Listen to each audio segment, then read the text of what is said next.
And this little menu we put together here, actually, with the exclusion of this amazing dessert, was completely improvised. It wasn't taken out of a book. That dressing, the vinaigrette, I actually just made up. I'd done something similar in the past, but I don't know, it's just funner that way. Cooking is fun, people. Cooking is awesome. There are no rules, merely guidelines. How are we doing on our pork? About 10 minutes. 10? Yes. Great. Now on the potatoes, we're talking fork tender. When I say fork tender, I mean just literally fork tender. Stick it with a fork, and if you feel no resistance, fork slides right through, you should be good to go. That's going to need a couple more minutes. We're going to go ahead and we'll let this crust rest for about 10 minutes before we put it in, maybe even 20 before we put this in there. In the meantime,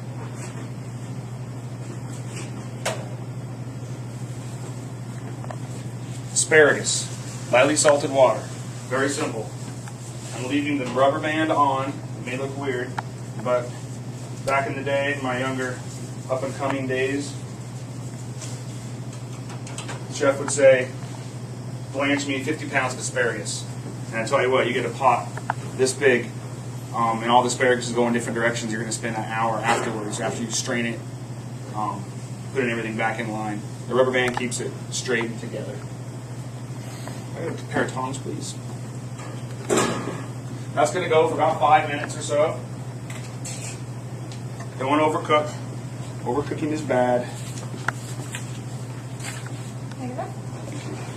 There is, for you guys to expand your knowledge on cooking terms, if we weren't going to serve this immediately, which we are, if we weren't, there's something called blanch and shock. Technically, I'm blanching these, as in parboiling, par cooking. I'm going to let them go a little bit more than that because we're going to actually plate it immediately. But in any restaurant, you always blanch your asparagus, broccoli, those things of that nature that are a little bit crisp, and you want them mostly cooked. It takes, for cooking preparation, it saves a lot of time on the line during service time. So I would take these out of here after about 5 minutes and put them in a bowl of ice water, which is the shock. Blanch and then shock. The shock, the whole purpose is to stop the cooking so they don't continue to cook.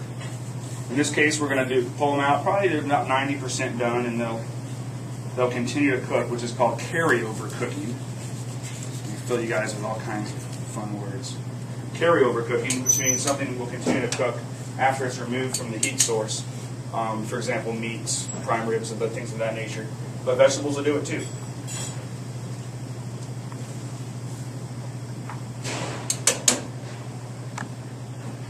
Get another pair of tongs, please.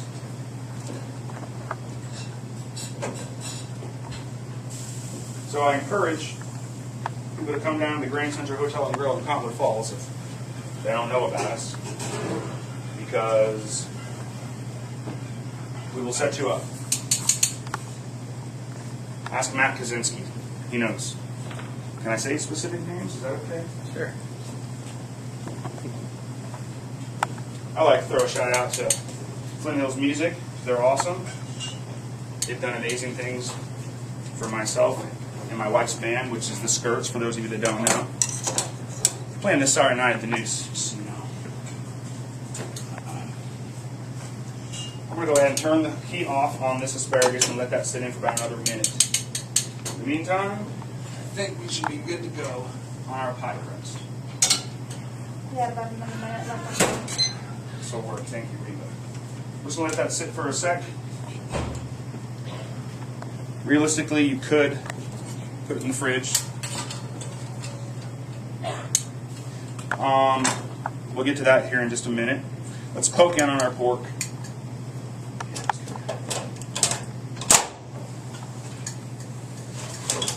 Oh yeah, baby. Just going to flip it. How much time do we have left? 5 minutes, 36 seconds. If you realize, we are actually cooking here. These ovens are on, unlike Food Network.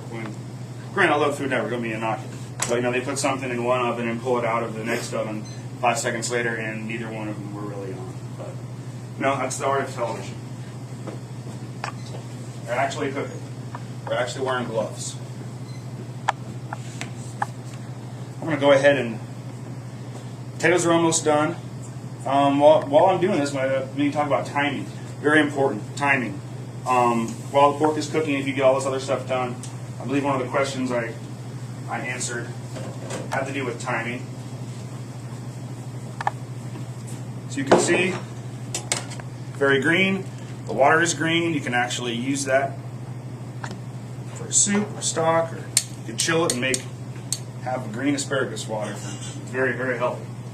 But we'll probably just discard it. So here is our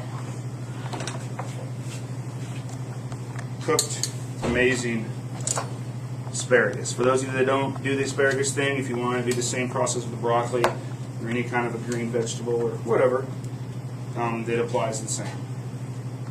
So here we are. These are nice ones. I got these, I won't even say. Here in Emporia. I'm going to hit them with just a little bit of salt. Okay, Walmart. Got them at Walmart. A little bit of salt. A little bit of pepper. Pork's still about 6 or 7 minutes away. We're just going to let these hang because I did pull them out a little bit early. Okay. Pie crust. Very simple. Cream cheese, peanut butter, sugar. And again, I would recommend making this a day in advance. That's just me. Let it set up overnight.